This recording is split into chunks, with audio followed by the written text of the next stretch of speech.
Give me today my daily bread. Help me to walk alone ahead. Though I walk through the darkest valley, I will fear no love. Oh, my smile, my mind reassure me I don't need no one. Woke up this morning with my mind set on loving me. With my mind set on loving me. Woke up this morning with my mind set on loving me. With my mind set on loving me.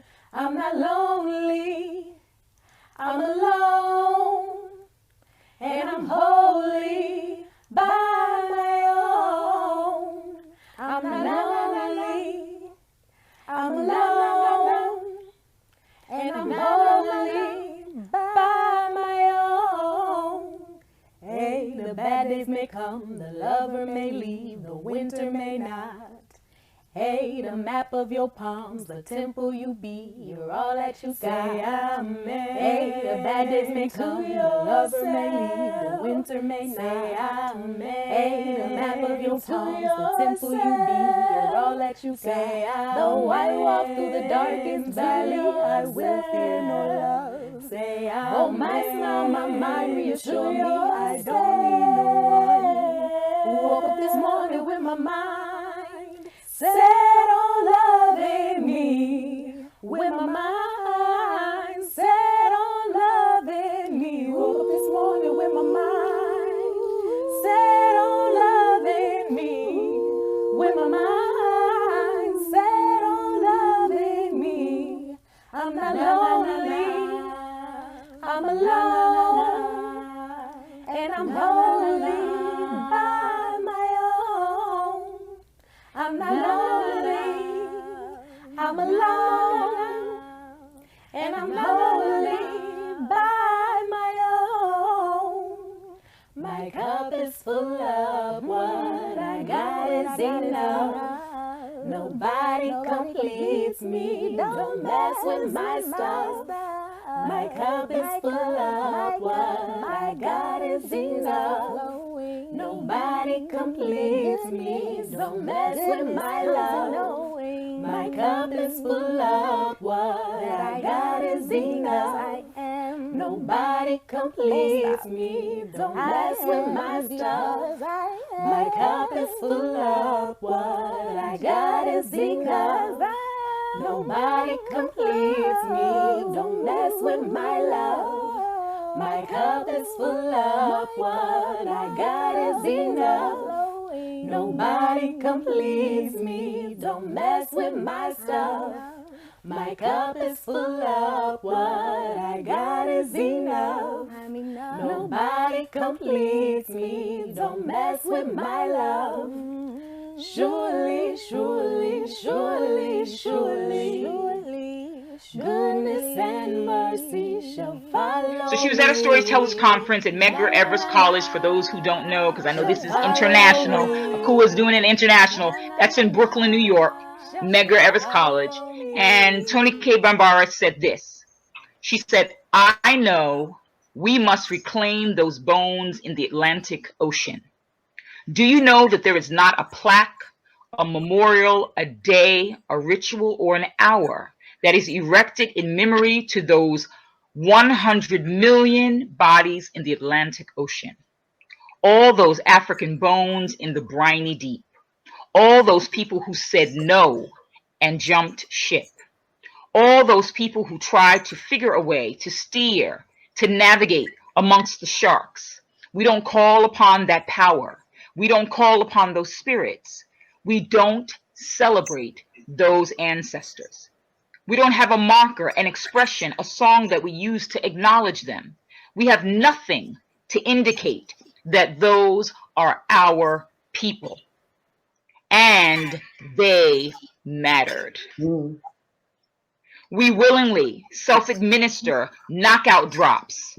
More horrendous is the fact that we don't tap into the ancestral presence in the waters. Ashe, Toni K. Bambara.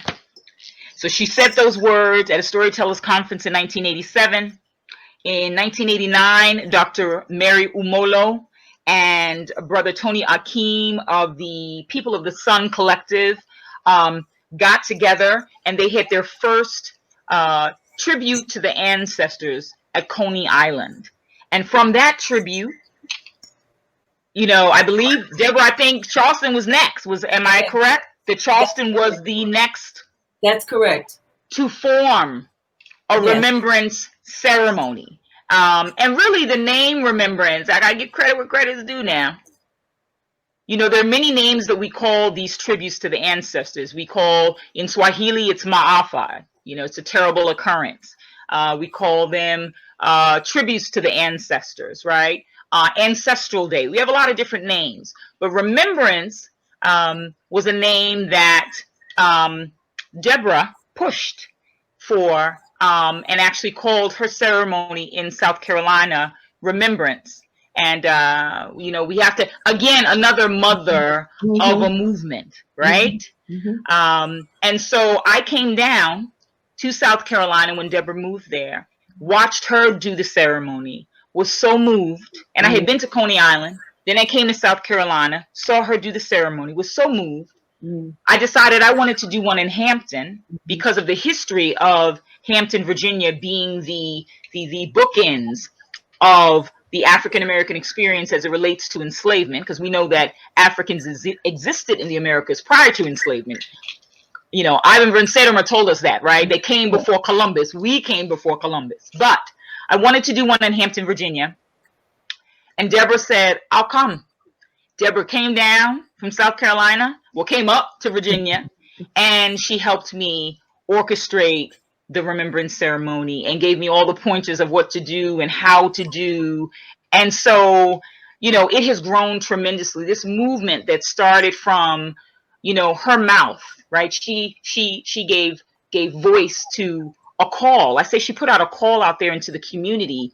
That's part of her activism. She put that call out and said, we need to honor these ancestors. I refer to these ancestors as the Africans that the world forgot, because everyone remembers what happened during slavery. They know that a ship came, loaded Africans. They were dropped off in the Caribbean and the United States and Europe and all these places. But no one talks about what happened during the middle. No one talks about those that fought back and resisted a life of enslavement, those who jumped, as she said, into the shark-infested waters, that drowned, those who were healthy and were thrown into the Atlantic Ocean because they were running out of food or because they were the resistors. The lie that they tell us, or the lie that has been told, is that Africans did not resist. We have always resisted the oppressive forces. We resisted on the shores of Africa. We resisted on the ships.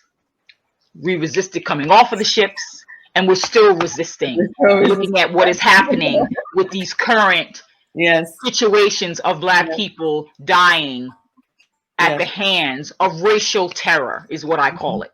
So we've always resisted. But yes, it goes back to the mothers of the movement. And the piece was in 2014, and it was called Mothers of the Movement, Remembering Bambara and the African Bones of the Briny Deep. Regina Williams is the former president of the Charleston branch of ASALH, and she brought ASALH on board in an active role for the Remembrance program, and she herself taking on much of the important administrative duties of the Remembrance program. So we thank you for that. And that, of course, along with Julie Sanders Monroe, and I think Donald West was also a part of ASALH too. But Regina, do you just want to say a few words, just introduce yourself a little bit and just say a few words about your role in ASALH and your coming into remembrance and honoring the ancestors? Mm-hmm. Well, my introduction to ASALH was very interesting. I initially thought I was going to a writers group. And then I found out that it was a history group, which was even more intriguing. It turns out that it is a really wonderful connection to the remembrance. we had been involved with various holidays and celebrations for our ancestors, whether it was the original Memorial Day or, various and sundry other events, including the history event at Magnolia. But at any rate, my introduction to the Remembrance was really special because I really appreciated the fact that someone's actually, Deborah and Osei had the foresight, insight to bring the celebration and the reason for the celebration to the Charleston area. So that was really important to me. And my role in it started off simply enough. And the more I got involved, the more important it became. I think the directors of that program have really been forceful and powerful in the Charleston area. There are not a lot of organizations doing the kind of work that it does. So I'm very appreciative of ASALH and the Remembrance commemoration. And I appreciate being here. Thank you.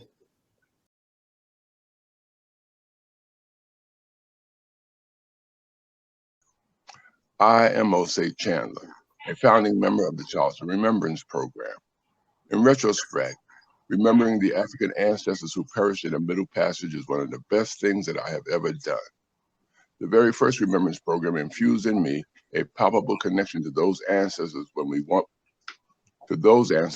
waded in the waters through which the slave ships passed en route to the docks where the survivors were offloaded. I am very grateful to Deborah, Brenda, and Regina, plus the young bloods that will carry this important mission forward: Kwanzaa, Jonathan, and Talim. Aluta Continua, the struggle continues. Asante Sana. Okay. Thank you, Osei. Did you, this is Deborah. Did you have any idea when we first started this that we would be going this long? No, I did not. I don't think about them things. I just do it at the moment, and then here we are still doing it. That's why I say it's one of the best things I've ever done, because we're bringing this aspect of our culture to our people here in Charleston, who many didn't have a clue. And for those that did, it's refreshing, because sometimes we feel like we're on an island out here. You know what I mean? So I had no idea it would last this long, but I'm very proud that it has. I'm very glad that it has. I wish I could last long. Well, I'm going to have to retire, but from this committee, but we have, it was you, myself, Kwajo, we got started. Yeah. And Michael Allen was with us during that time. And then, and that was Alexander Ravenel, I think, was doing the libation originally, if I'm not mistaken. I think. And then Agile Palmer came on. That's what I remember, Agile. But I know, and I don't even know if it was a libation at first or just a prayer. It's hard to remember. It was just a prayer. Okay. A prayer. Yeah. And that was Alexander Ravenel, I think, who was like a minister or something. And we had a large contingent, a probable bunch of ministers and we had different religions represented. Christians were there. Right. We had Muslims and stuff like that, and brothers from the African village. So different religions were able to honor the Africans in the Middle Passage, and we brought that together. I felt like Bob Marley at the peace conference in Jamaica when he brought Siaga and the other guy together on stage. We brought them all together. Right. That's true. Yeah, we did have the clergy represented from various different faiths during those early days. And so then we had Agile Palmer, and then of course she left and moved back to Ghana. And then that's when our sister Helen Phillips, who transitioned, that's when she came on and became our libationist. And then wonderful, of course, libation. Yes. She made people understand what libation was about. Right. Yeah, that's a big loss. And then of course our brother Bob Small, who was a drummer and always brought the drummers out and stuff like that. We didn't even have to worry about drummers back then. Not a bit. And he was down with everything, just 100%. Right. We almost need to consider him a founder, because he founded the drum aspect of it. I agree. I agree. And so easy to work with. Yeah, he was one of the founding members too. So that would be you, Quadjo, Bob, me. We're basically the founding members. Well, I can't do nothing without Sadiq. I don't care what you say. That was definitely Sadiqa, because with Sadiqa, I mean, my God, she would set her hat, her sweet basket hat, and she would take it off during the program, you know, and pass it around, and that because we live off of donations. Yeah, yeah, you know, yeah. we've never had money from anybody. It was either out of pocket or donations. That's how we basically, you know. Yeah. And who could refuse Sadiqa? She put that hat in front of them. They had to put money in. They could not refuse. Exactly. If they wanted to, yeah. And then Jewel every year came out, you know, would drive in from Atlanta. Your sister. Oh, yeah. That's right. And what's the elder woman that passed away from Brooklyn? She used to come every time until she couldn't come no more. Yes, that was Miss Williams. Josephine Williams. Yes. That was Miss Josephine Williams. She came every single year, the elder, yes. And always said something too. She wasn't just coming and hanging out, you know. She was beautiful. I miss her. Yeah, absolutely. She yes. I mean, there was so many people back in we lost a lot of people. Yeah. So many people from those days transitioned and moved on into the ancestral realm. So we honor them as well. Because the programs were always good. I mean, every year it was different. I mean, it was different, but it was always good. And of course, you know, I give Ezekwe, your son, Ezekwe Chandler, a lot of credit, because when he came on, first of all, we were both happy because we were trying to retire at that point from the committee. Both of us were. And we met about it, and he came on board, and he brought in a whole nother energy. You know, and that energy has remained with Remembrance. So we definitely want to give him credit. And he, you know, he had to move on and live his life. But whenever he's back, he'll be there. Good, yeah. And then of course Brenda came on with another. But by the time Brenda got there in 2012, with another whole energy too. You know, she's taken it to another level with the social media and just everything. She kind of re-energized us, you and I. Yeah. I'm gonna tell you this too. Ezekwe and Cheo did the same thing with my radio show. They brought a whole nother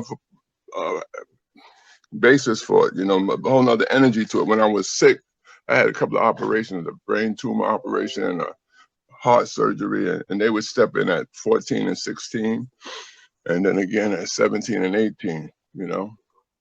And I had a whole different set of listeners. So yeah, them young fellas, they did good. They do well. Right. Absolutely. Oh boy. I'm trying to retire too, Deb, in case you haven't figured that out. Well, you told me that, but I didn't tell you. I'm going to send out I've got to, I've got to, I think, I'm sure. Well, we tried to some years ago. I mean, we basically were trying to hand it over, and then Asala came in. We got to give Regina credit, because Asala came in, and Regina was president. Regina Williams was president of Asala at the time, and really, honestly, without her coming in, and Julie Sanders Monroe, you know, they came in from Asala and really, you know, took over in terms of some of the administrative work, some of the stuff that I used to do. They took a lot of that over, and that was really good. But I'm not sure, you know, how long Regina is gonna, you know, hang in there as well. And so we've got to pass it on. So I, you know, give credit and praise to Talim and Kwanzaa and Jonathan for even agreeing to do what needs to be done.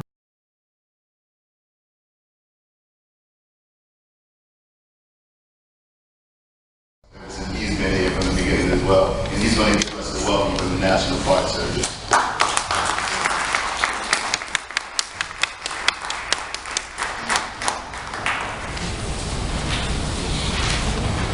All right, good morning, everyone. Good morning. On behalf of the National Park Service, I want to welcome everyone to As he said, my name is Donnell. I've been involved in this program. My first summer working here was 2007. So my first task was to get the golf cart and drive anyone around that needed help walking from the beach back to the pier. That was my first task here at the Park Service. And I did not think that I would be here today. I had plans on teaching, and so I figured this would just be a summer job and I would move on. But there are 3 people that are involved with this program that played a big part in me being here today. And that's Carlin Timmons in the back, Coach Osei Chandler, and Coach Sadiqa Chandler. And they were all 3.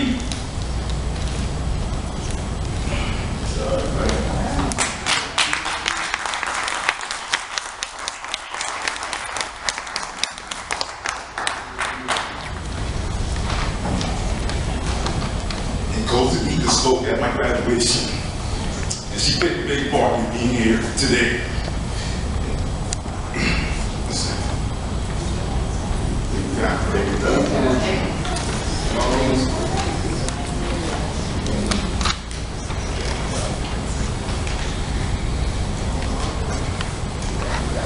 And so, every year that this ceremony is going on, no matter if I work for the Park Service or not, I'll be here for her and for Coach Osei, no matter what. And it is really a blessing to be here and to see as many people coming out today. This is by far the most people I've seen since I've been involved in the program coming out.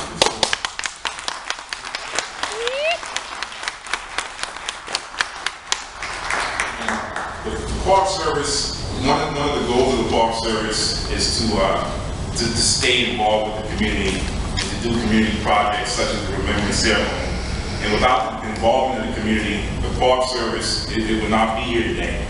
And so it's our job to reach out to the community, get involved, listen to the people, see what they want to be involved with, and then participate in it fully. And that's why the Park Service, especially Carl and Timmons, Mike Allen, that's why they're so involved with the Remembrance ceremony and so involved with getting the message out. And something I was telling Zeke about before I got started that I want everyone here to know about, especially if you're a teacher or you know someone in school that goes to a Title I school that may not have the money to go out to Fort something or come out to Fort Moultrie. We're constantly applying for grants at the Park Service. And recently we applied for a Ticket to Ride grant, which would provide transportation to students from Title I schools, elementary through 12, to come out to Fort something. It would be a trip that's at no cost to the school. And so if we don't know about that, and if the teachers don't know about it, the children won't get that opportunity. So please spread the word to teachers, community members to stay involved with the Park Service. Contact Carl, contact myself, contact Mike Allen to find out what opportunities there are for children here at the Park Service. That goes from field trips to even job opportunities. Like when I started, I was still a student at SC State and got involved in a summer program called the STEP program that was my foot in the door to working with the park. And since 2007, I've grown as a person, grown in my knowledge, the history of Sullivan Island and Charleston, period.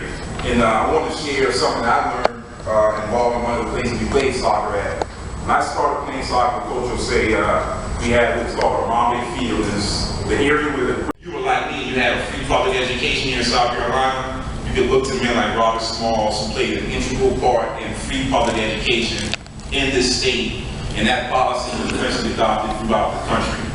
And also, if you were in the Marines and you were stationed at Paris Island at one time, you can look to Robert Smalls for that as well. And so we have brochures on the desk, and so I definitely recommend that you grab one of the Robert Smalls brochures.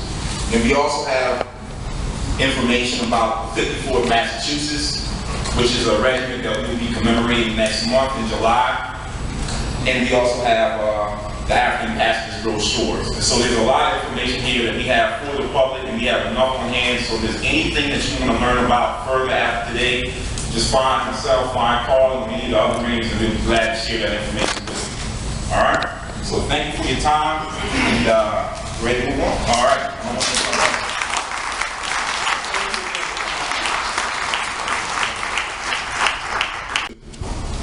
West Africa and Sierra Leone in particular.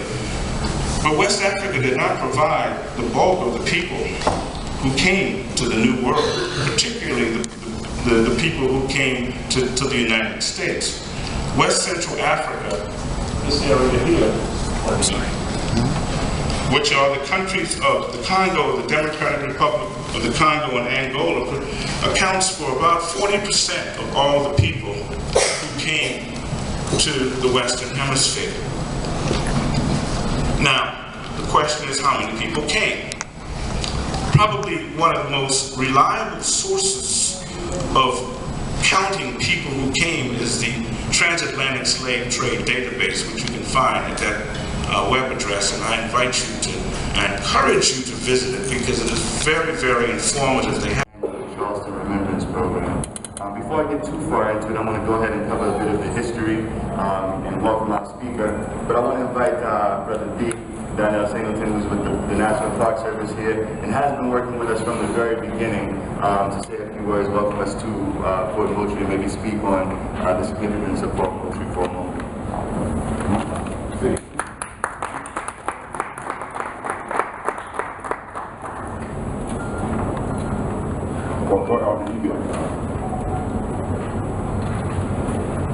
Right, thank you, Zeke, and good morning, everyone. And on behalf of the National Park Service, I want to welcome you all to Fort Moultrie.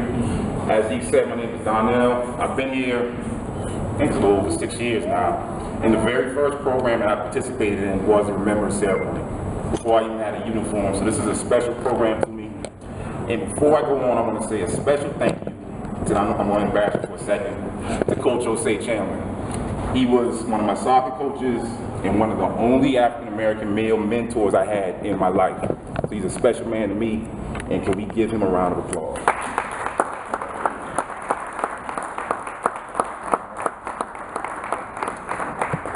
And all the other soccer coaches, I love all you too, Coach Bob, everyone else. But Coach would say missed a few, so I wanted to just single him out and thank you for coming. All right. And sticking with the soccer theme, and I'll tie it all back into Fort Moultrie. The first soccer field that I played on was in downtown Charleston, at the end of Calhoun and Concord. And back then, as we had fun out there playing soccer, I had no idea the significance of that place. And as I worked here for a number of years and started doing some research, I found out that that field where we stood, that area, was once called Gadsden's Wharf. And from about 1783 to around 1808, that was the primary location where Africans were sold after they served in quarantine here on Sullivan's Island, right there in downtown Charleston, the primary location. So at the time, Coach Osei, Coach Bob, Coach Sadiqa, did you know that at that time, Coach Osei? The importance of it? Yeah. So, you know, I'm not an overly religious person, I'm more of a spiritual man. And so I know that there's some type of spiritual connection on why that soccer field was chosen. And so I went from a child playing out there to becoming the site manager of our visitor center on that same property. And so we hope to put out a few waysides to talk about Gadsden's Wharf, talk about those who lost their lives out there, because you would have ships coming in with over 1,000 people being sold out there. And there's some graphic tales of that wharf that I won't get into too much detail now, but when we do have that program out there, when we put those waysides out, I want everyone that's here today to make sure we go out there, because that place is, I'm not going to say just as important as Sullivan's Island, but it's very important to the history of Africans and African Americans in this country. And I want to lead with this. It's not only important that we attend ceremonies like the Remembrance ceremony, but it's also important that we work for organizations that have the capabilities to put an event like this on. Because without someone within, you just really can't count on people to do your job for you. You just really can't do that. And so if there's, and you know, and I've said it many times in my 6 years here, there are days I'm out there and I can count on one hand the amount of African Americans I see in a day. And so it makes the job sort of tough, but I understand I'm fighting the good fight, and so I continue on, have mentors like Coach Bob, Coach Osei, Zeke, so on, that help me get through. So tell your children or yourself, friends, relatives, to not only come out to these programs, but to consider working in museums, the National Park Service, and so on. And I will leave with this. I got lost for a second. Shouldn't have looked up the coach and say I got lost for a second. Yeah. All right. Yeah, well, I'll just leave it with this. Carlin Timmons, she will attend, and Carlin's been here from the very beginning as well. She was participating in that race. But Carlin will be here today, and Carlin has been a vital person in this program continuing on through the years as well. And so I just wanted to say thank you on her behalf as well, because I know she really, really wants to be here. And she'll actually be retiring this year, so this will probably be the last program that she'll attend as a park ranger. But I'm sure she will come on for many more years once she retires and moves on from here. That's it, and thank you again, and enjoy the program today.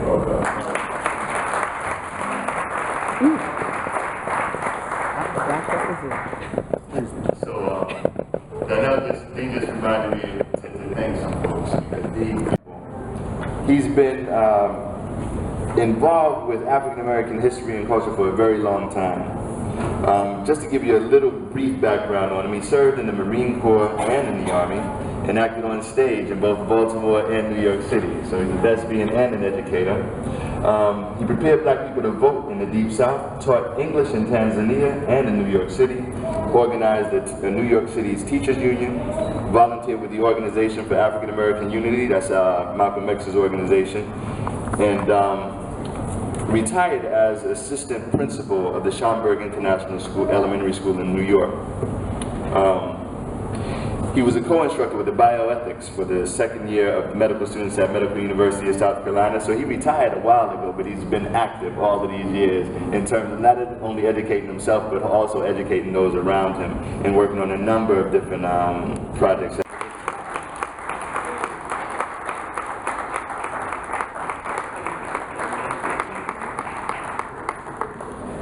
So he's going to present some slides, and hopefully we'll have a little bit of time towards the end for folks to be able to ask questions. And then we're going to try to stay on task. We're a little bit behind because of the bridge run.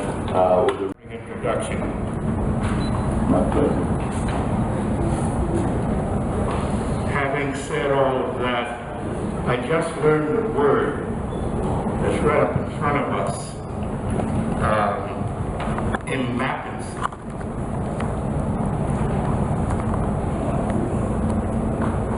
That's the first time I'm seeing that. And being my basic classroom, immaculate is a very interesting word for us to remember. It has to do with insufficient geographical knowledge. Most of us grew up, as I did, very much influenced by the Tarzan movement, mentality of folks in this country. And having said that, and with what Ezekiel just said, I want to start this by introducing you to a lady who was the major force in my childhood when I was like this little one here. She sat on a porch that I played on President Street during the late 1920s. I became conscious of her around 1928, when I was 3. She smoked a corncob pipe, and much of her conversation were comments cussing the background. And the kids in the neighborhood would look over the fence and ask her how old she was. And she would cuss them and the bakra, but would comment that she was old enough to remember those so-and-so, and I don't want to use her language, because I was much older when I found out that old lady was cussing. I must have been 12 or 13. I said, well, you know, that's the stuff Grandma would say. But nobody said a word to her. Nobody said, shh, the children are here. And she would talk about witnessing her mother's whipping on that plantation near Columbia. Now, she spent 6 days a week on that porch, keeping an eye on me, cussing the buckler, smoking her corncob pipe, dipping snuff, and all day Sunday in a shouting Baptist church. It was Salem Baptist Church on Line Street near President in those years. And that was where she would take me as a child.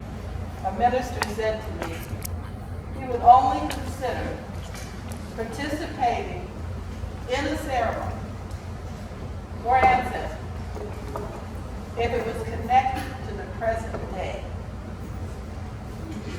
We propose that each time a young person is sentenced to prison, that a remembrance ceremony be held, asking the ancestors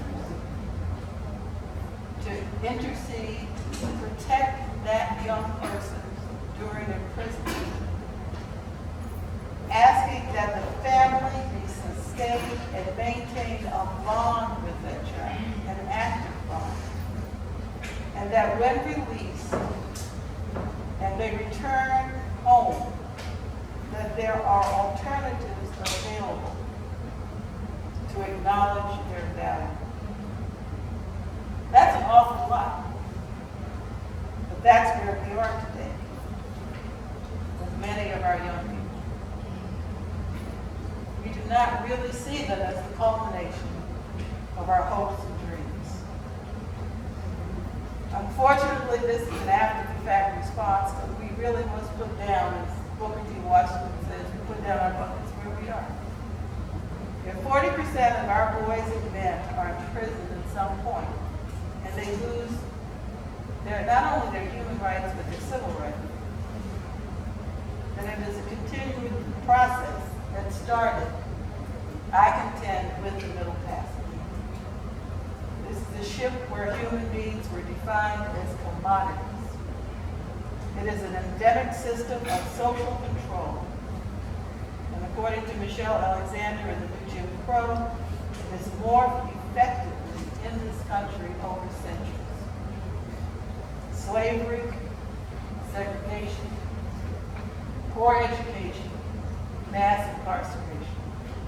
The majority of our young people who escape incarceration are still handicapped through an inadequate education system, continuing the age-old practice of denying Black people the ability to read, to write, and to access skills that will sustain them and ensure their security. To begin to alter this paradigm, I suggest that we honor and remember ancestors, not only today, but at family gatherings, birthdays, Christmas, naming ceremonies, parties, funerals, pour a libation to the ancestors. Acknowledge your roots. That is their traditional role in American culture. And I say American African culture. Here in South Carolina, you are fortunate to have maintained a rich heritage. Please continue to demonstrate its value. Another step we must take is to record our family and community histories. These are the stories of this country. There is an expression that unless we tell a story, it's never told. We're quickly losing our memories. So that last year we were caught off guard. We did not, for many of us, understand the relevance of what happened to Mother and May. We didn't even understand what that date was until we got here. We've asked future generations to be able to operate within a context, within a historical context. And I ask that you make a pledge to preserve and restore. These are small, but doable and significant steps in defining who we are. And I think that we are limitless and ageless survivors. Off the streets. There were 15 slave-holding states in these United States of America. Plus Washington, D.C., it was still legal to sail in the District of Columbia. So we're talking about millions of people being affected in this buying, selling, and trading across state lines. And Charleston was huge in the slave trade. So I've learned that just about 4 blocks within downtown Charleston, so the area I'm talking about, East Bay, Broad Street, Chalmers, where the old slave mart is located, State Street, just those areas. Would you believe over 40 businesses open, storefronts, if you may, open to sell slaves. And when I say that to people and I put it in the term storefronts, they picture literally a picture windowing selling people. It wasn't quite like that, but it was very, very close. What they would do is sometimes they would store people in the back of some of these buildings, because some of them have little areas where today they are restaurants. And they have outdoor tables in those areas for us to eat. Some of those may have been places where they stored away slaves, waiting for day of sale. And so I've done some deeper research. There's even a wonderful book I would share with you right now called Slave Trading in the Old South. An old book that was, research was done by a man named Frederick Bancroft back in the early 1900s. And he traveled throughout the South and did, for whatever reason, his focus was selling and trading slaves. So he documents Virginia, trading, Missouri, other areas, and he has a chapter on Charleston. He lists names and addresses of different locations. And I've taken his research a step further. He lists 32. I found well over 100 traders who were doing business out of downtown Charleston, all located within that 4-block space. And once I found that, that has taken me now on a continuous journey to learn more. And so it's an interesting book, but it will perk your interest of all that was going on. So I'm going to give you some different things that they were doing, spending money, buying slaves. So basically, you could mortgage slaves just like you mortgage a house. You could rent a slave like you could rent a car today. They use them as collateral. And so if you didn't have all the money to pay for your slaves, you could basically get them on credit, pay them off, then whatever the arranged time is. And lastly, you could put life insurance policies on slaves. And that was very important because a lot of times when they were hiring them out, or renting them out, the exact term is called hiring out. They might get killed or die in the midst of doing a job because the city of Charleston rent them out. The churches that were built, many of those downtown Charleston, hired out slaves. And so they are doing all sorts of work. And that way that owner would be compensated for the loss of his property. Everything I've shared with you, I have documentation. Everything. So this is just the city of Charleston. Now, let me give you some numbers. The last census, 1860, that stated how many slaves were in this country. And remember, 15 states. That was right at 4 million. Right at 4 million people enslaved in 1860. So this is over a year before the Civil War started. So now we know that during the war, people started to run away and that sort of thing, whether they were going into the northern states or wherever.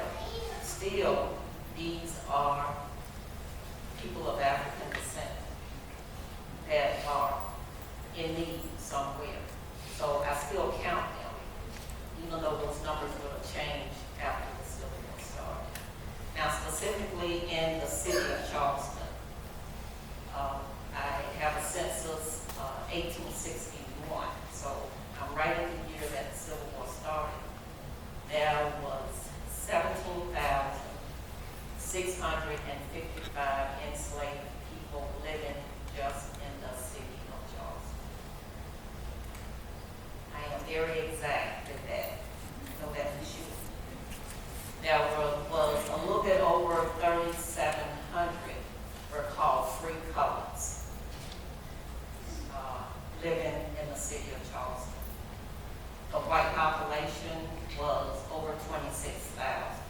So it wasn't quite 50-50 at that point. But all the enslaved people in the city of Charleston had to wear a badge, a slave badge. That was identification for them. Think about it. You got all these black people roaming the streets, going about their jobs. You couldn't tell if they were free or if they were slaves, because they all looked the same, skin color. And so this was also a way that the city of Charleston made money off the system. The government agents made money off the system. So they charged the owners fees, and they hired out their slaves. This is men, women, children. And so if a enslaved person was walking down the street, any white person could stop them and say, who are you and where are you going? You know, what's your business? They had to be able to present that badge. If they weren't able to present that badge, they are in dire straits. Now, on the other hand, if that person that they stopped was a free color, as the term was called, they had to prove that they paid their annual application tax on themselves, the annual head tax. If they could not prove that, then they are in dire straits as well. And both scenarios are going to the segregated jail for blacks. At that time in history was known as the workhouse. The workhouse was the punishment house for all blacks, slave or free color. So I'll give you the first scenario of the slave. That enslaved person, of course, is going to have to tell the jailers who owns him. They're going to contact that person. They're going to come and say, what do you want us to do with him or her? And they would make a decision to say, gotta punish him. How long do you want him to stay? A few days, a week, a month? I've seen all of the above, ranges of time. And what type of corrections you want us to do.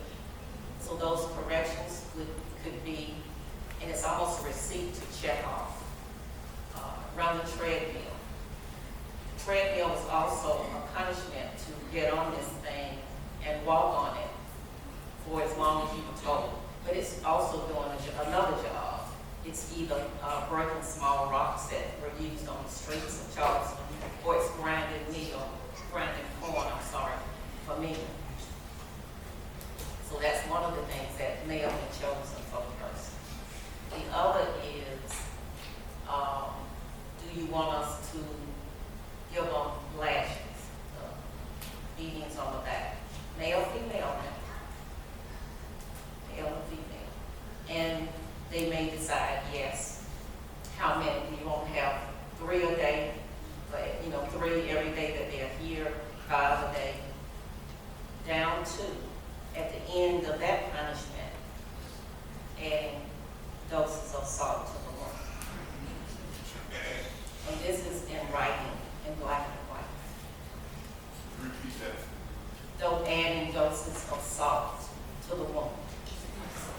They could make that check that they wanted that to occur. So Charleston has a very, very interesting history of selling slaves. And that's the important part that I want you to know and understand. But out of all the drama that was going on in downtown Charleston with slaves, when I look at this room of beautiful black people and beautiful white people, I say that somebody persevered and did what they had to do to survive.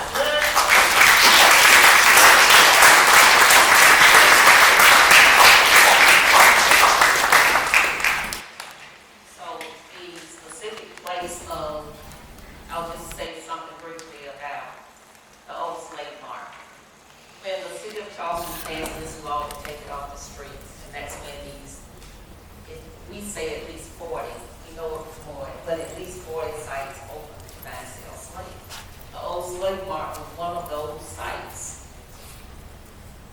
Come this July 1st, that's coming up, that law that passed will be 159 years old. That city ordinance that Charleston passed to take the trading of slaves off the street will be 159 years old. Now, the site where I work is basically a hole in the wall. It's an alleyway. It's a strip of land between two structures. There's on one side is a private residence. Today on the other side is a law office. In 1856, when business opened, there was a private residence in the same location where it is today, but the other side was a fire station. And it was an open air alleyway. So picture a 20-foot wide space. That's all it is today. It's no different, about 20 feet wide, no roof. Today we have a second level in there, so there's no second level. Just a gutted out alleyway, and they were selling slaves out of it. The city said it had to be off the streets. And that was just barely off the streets. So in the part of this alleyway, it led all the way through from Chalmers to Queen Street. In the back of it was a 4-story jail. And that's what I have. I have a picture of the jail I'd like to show if you can help me. That's it. That's the 4-story jail where they housed at the old slave mart, waiting for their sale. This picture is dated 1950. And what the article is talking about is it has been condemned as a slum. And it's going to be torn down. It was demolished in 1951. There was also a 2-story kitchen in this alleyway and a 1-story dead house, or more, as it was called. So this was a complex. And they sold out in the area where this jail was. And they sold it between these structures that was the alleyway part. This site was owned by a man named Thomas Ryan. He was a city councilman in the 1850s for Charleston. His other business was selling slaves. He also had an office on State Street, so he could sell there too. We have Thomas Ryan documented and know that he was doing business out of this location as early as 1852.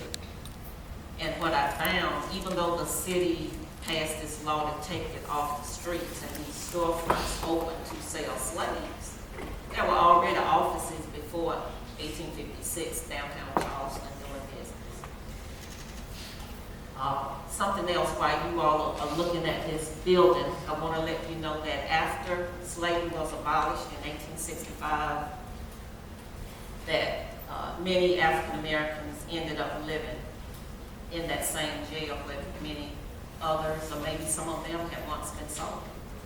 They had no money, they had nowhere to go, and it would have been late 1870s. So there was a second level put inside of the alleyway, and it became a tenement house, and people lived in there. And when you come in the museum today, you can still see the remnants on the wall where that original second floor was. But think about it, 4 stories and people are having to live in the same place where maybe some of their grandparents had once been sold. And so this site, the old slave mart, as it's called today, museum, was open for 7 years. So from July 1st of 1856 until November 1863, right in the midst of the Civil War, when this particular area of Charleston was being bombarded by the Union Navy and people were evacuating. And that's when business shut down at this location. But that did not stop slave trading in Charleston. And the last item that I brought to show you all is a actual broadside and inventory of slaves that were actually sold there. Let me call that up. It's going to be that. I'm sorry. Like this. All the way to the top.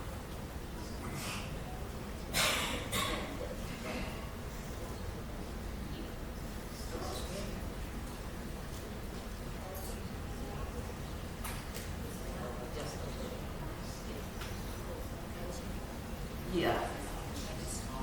So I can see.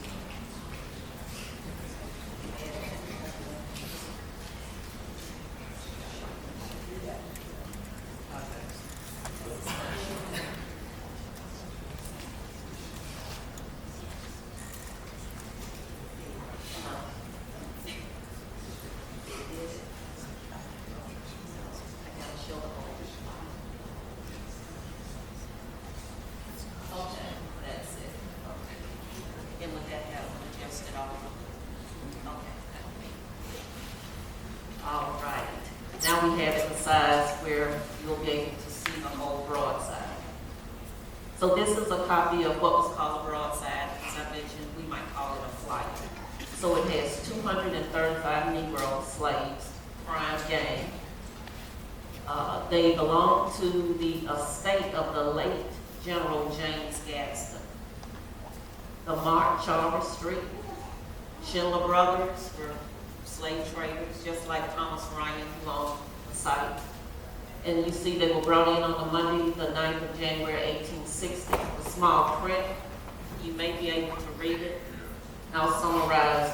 Basically, you pay a cash down payment, you mortgage the rest, and you have 12 months to pay them off.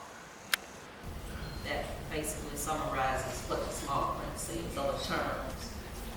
Now, these 235 were owned by James Gadsden. James Gadsden was a U.S. diplomat back in the 1850s. And he negotiated with Mexico some territory out west that the U.S. wanted to buy. Some of that territory today are the states of Arizona and New Mexico. It became known as the Gadsden Purchase. James Gadsden, the Gadsden Purchase, and these were his slaves. He'll be forever known for the negotiation that he accomplished for the U.S. to buy that land. But he was also a slave owner in South Carolina. Actually, his plantation was called Pimlico. This was the day, to be exact, James Gadsden died. His funeral was at St. Philip's Church, just around the corner from the old slave market. And but at the time of his death, he owed a mortgage on these slaves. He was still paying off. He owed $9,000. That $9,000 had to be paid off, but it took a little over a year before they were brought to the old slave market to be sold. And they were sold within 2 days. They were gone. They were from ages a month old to 70. And I have the inventory of all 235. Show you that on the phone. Did that equal the $9,000 that he owed? No. I don't know what the total cost was. That information I wasn't able to find. But that was just the balance. So let's go to the first sheet here. And what I'd like to show you is, let's see what this one has.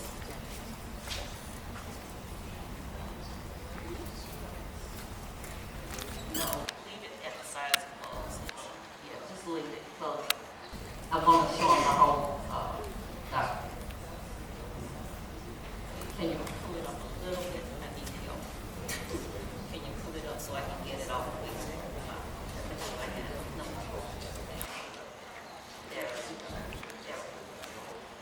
Okay.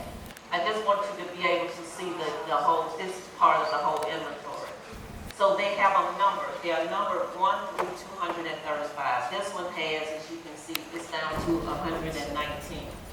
So these are little families. These are families. The first column has, it's the little printed number is numbering family. The written numbers are the cost of that whole family. The next column is the names of each family member. And that the next column is ages, and then the wider column you see there would be qualifications or sicknesses or something that might be wrong with them.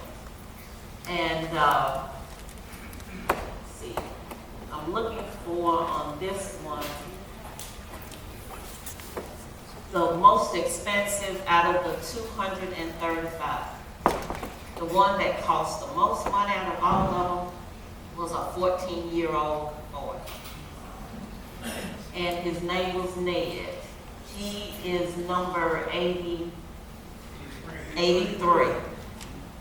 Sorry, I need to put my glasses on. He's number 83, and Ned sold for $1,400. And he's one in family. I'm going to explain that in a moment too. Come down to number 54. Ben was 12 years old, one in family.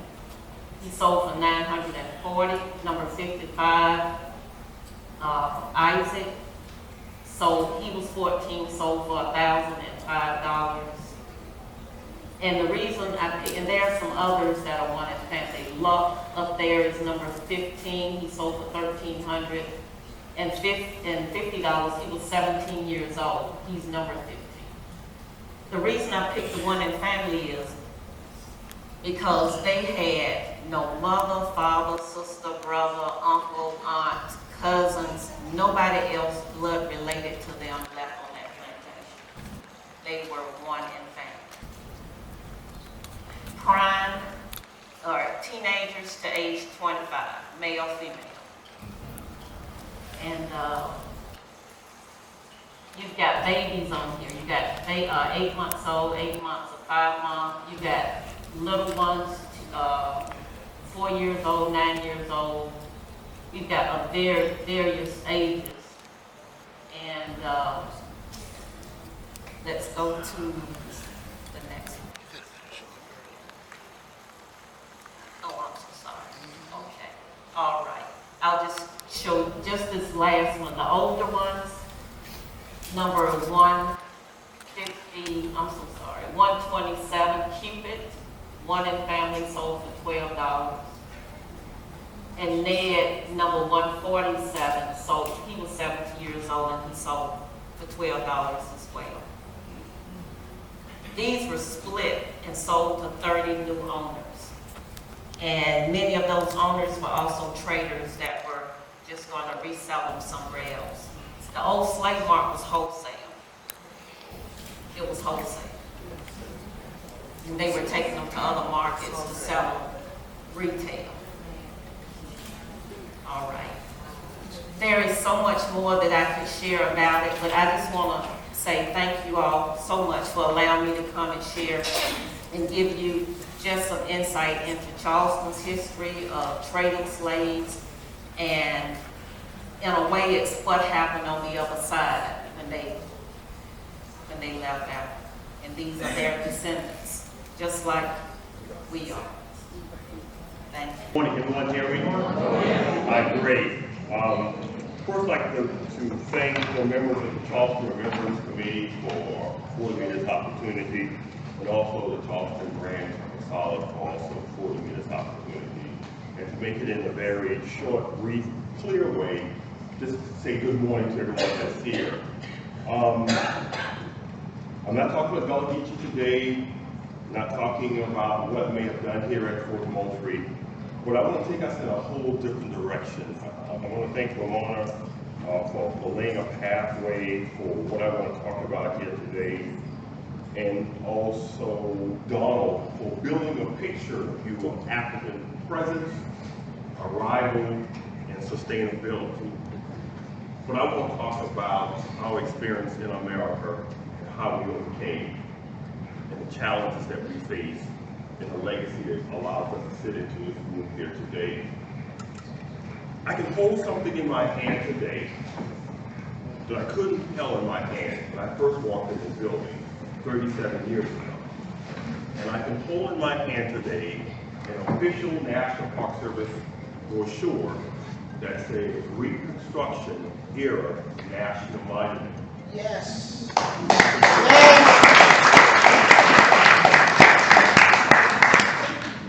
On the afternoon of January the 12th of this year, in the previous administration, as far as I'm going to go, President Obama signed an executive order built on the Antiquities Act, which has been a part of our nation's experience since 1906. And in signing that executive order, he created Reconstruction Era National Monument. But without the blood, sweat, tears, arrival, sustainability of Africans in the coastline, specifically in Beaufort County, I could not hold it in my hand. Because it was on November the 7th, 1861, that Union forces made a decision that South Carolina and Beaufort County would be the beginning of change for the South in terms of eradicating the stain of slavery on our American soil. So on that fateful morning, as Union naval forces began to bombard the Confederate outposts on Hilton Head Island in and around Beaufort, a change took place in the atmosphere, and that change was freedom. All that you've seen thus far, from arrival to fusion to history and culture, in a moment changed when those ships of the United States Navy attacked Confederate outposts in the greater Beaufort community, and change came when the slave owners left. Now, when that change took place on the morning of November 7th, 1861, as I shared with the students, those Africans, our relatives, our ancestors, didn't find themselves in a sunken place. They realized that change had came to them. And they began to then move forward to affect us sitting in this room here today. As other Northern missionaries, other church groups, the U.S. Navy, and other individuals began to descend upon the sanctuary community of Beaufort in Beaufort County, they realized that there was something that was unique and special about the people because of their history, because of their past, because of their DNA, because of their skills, because of their knowledge, because of their ability. And this was something that they could not overlook. This was something that they could not take advantage of. This was something that they could not push aside. So what we have in the sanctuary community of Beaufort County is the beginning of Reconstruction. An opportunity to transform the bonds of slavery into the gift and the blessings of freedom. Now this was a challenge for the U.S. military and for the American public that descended upon Beaufort. There were some basic questions now being asked by those who came down. What should we call these people? Are they free? Are they enslaved? Can we employ these people as a part of the military effort? Should we pay them? Or perhaps should we send them to find their masters who abandoned them? These were the questions that were being asked by the military. But fate, providence, blessings would come to pass that these questions were asked, that those individuals in Beaufort were recognized as free. Here in South Carolina, Gullah Geechee people led this way. And so as Reconstruction would continue on, intervention came into effect when forward-thinking military men realized that these African-American men with skills and ability could carry a rifle and could be a part of a military unit in a process. Long before they reached out to ask President Lincoln or anyone else in Washington office, they made that decision. They made other decisions that we can now provide schools and educational opportunities, that these people now can be transitioned as a part of our American experience. All happening here in Beaufort County in South Carolina. But I'm going someplace with this. Because of all which I just shared with you here today, in many of our schools, this is not taught. This is not discussed. This is not brought forward. And so, nearly 2.5 years ago, I was dispatched to the Penn Center. I can say this publicly now. A secret mission to share with the executive director of the Penn Center that the National Park Service, that the Secretary of the Interior, that the head of the National Park Service, that the White House was looking for final places to be considered to use the President's pen to establish a national. Now, I was elected. Why me? Yes, sir. So, a man of faith, I prayed before as I was driving to the Penn Center, because I said, I understand the Antiquities Act of 1906. Penn, if they go along with this, will have to give up property. So here I am as an African American man going to a historic African American site established in 1862, asking them to give up property.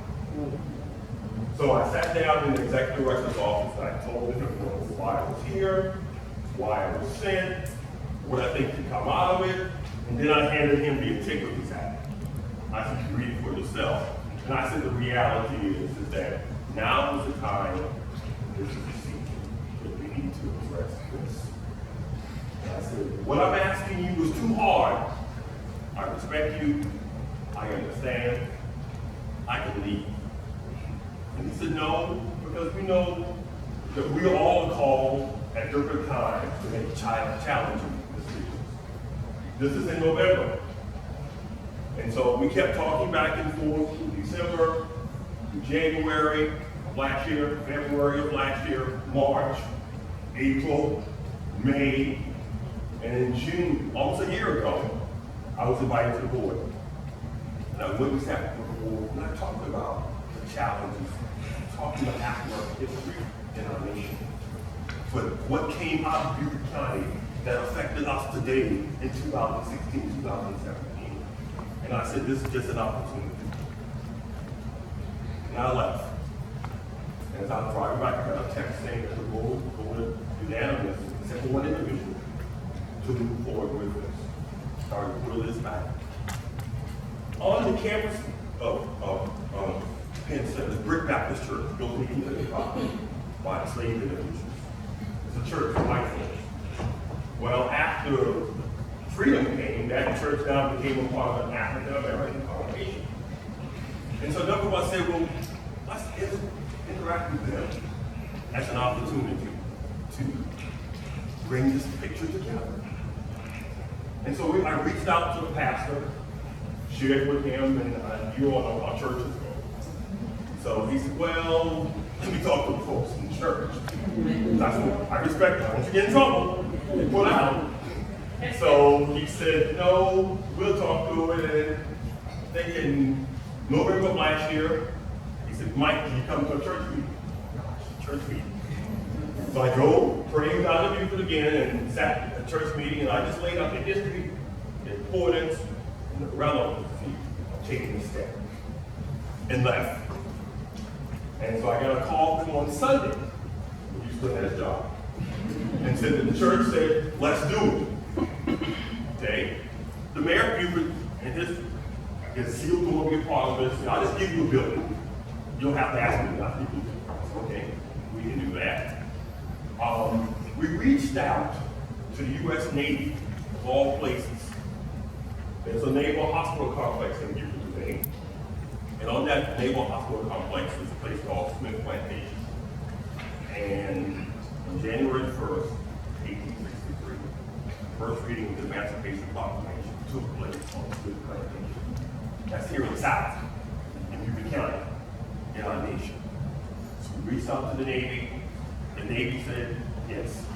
So today I can stand with this in my hand that the National Park Service, in conjunction with the partners of Beaufort, are responsible for 15.3 acres in different sites, different places, and those different locations that talks about the era of Reconstruction.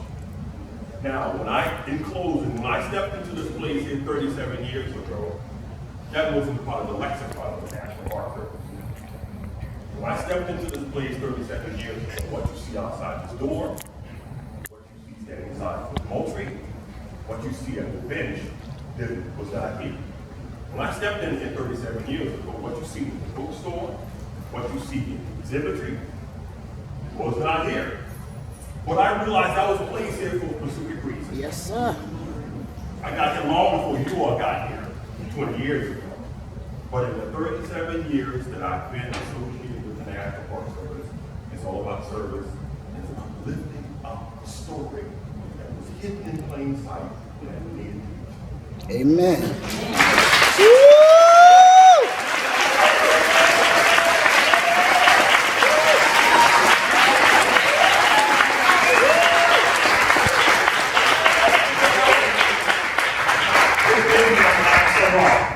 But that's fine. It might be my last hurrah. But y'all want to leave? Okay.